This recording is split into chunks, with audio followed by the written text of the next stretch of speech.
Good Monday morning. It's December 28th, 2020. I'm Guy McPherson of Nature Bats Last, which you can find at GuyMcPherson.com.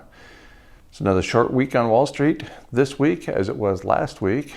Last video we produced in this space dealing with stock market and headlines was last Thursday, Christmas Eve.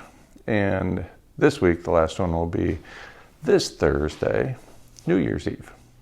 All right, so a few headlines to start us off. This one was from last Wednesday, and somehow I missed it at Concoda. How the central bank collapse will likely play out. Now, for most of us, that doesn't sound like a great thing, but George Carlin in 1992 was talking about this very thing. Just in nature, in this country, the whole social structure just beginning to collapse. You watch. Just beginning now to come apart at the edges and the seams. And the thing I like about that is that it means it makes the news on television more interesting, makes the television news more exciting, makes it more fun. I watch television news for one thing and one thing only: entertainment. So there you go. If you're into entertainment, apparently we have some good times ahead. George was talking about a 2,000-point drop in the Dow Jones Industrial Average, as if that would be catastrophic and the biggest thing to happen. But this was 1992, nearly 30 years ago, and that was a tremendous drop back in those days. Okay, from Christmas Day, USA Today, that's December 25th. The NFL is laughing at everyone by holding a game on Christmas Day.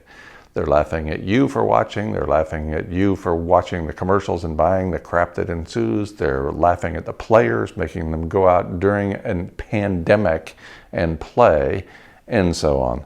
Laughing at everyone for holding a game on Christmas Day. That's the NFL, the National Football League. From the Washington Post, renters face avalanche of evictions without aid.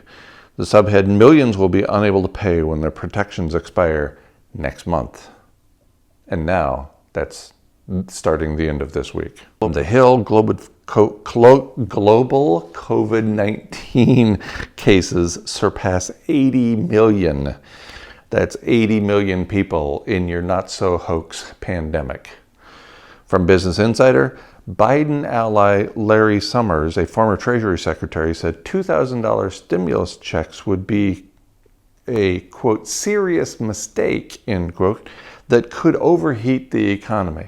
And he said $600 was too much for the little people because he's worried about overheating the economy. The economy is now in worse shape than it was during the Great Depression.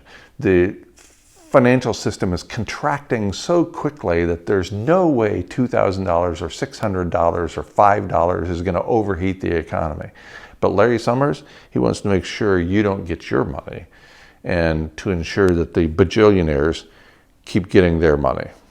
For example, from BuzzFeed News this morning, these people made tons of money in 2020 as the world fell apart. Subhead, if you still need proof that the world is built for the wealthy to succeed, just take a look at how fortunes diverged this year. That's right. The knowledgeable among us, which turns out to be the most wealthy, benefit from every situation.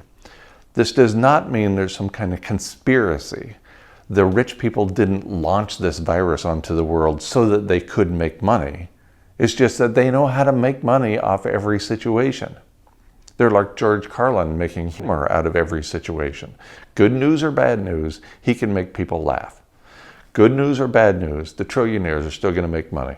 From the Wall Street Journal, Trump signs COVID-19 aid bill averting government shutdown. That was just a couple of days ago. From NBC News, can public transportation survive the pandemic? Experts warn of death spiral. Quote, if we get this wrong, then it's very hard to bring public services back once they've disappeared, end quote, one expert says. And although they've recovered considerably, the London and New York City metropolitan systems were down 95% at the height of the pandemic and have recovered, but they're still only running at 1/3 what they were at their height before the pandemic. So things are not looking great all over the world with respect to people moving around and money flowing through the system. And that tells me that industrial activity is slowing. Will the industrial activity slow enough and coincide with important biological and ecological features enough to cause an abrupt rise in global average temperature that will destroy habitat for humans and other animals on this planet? We'll see. Until then, this is what the market looks like today at the open.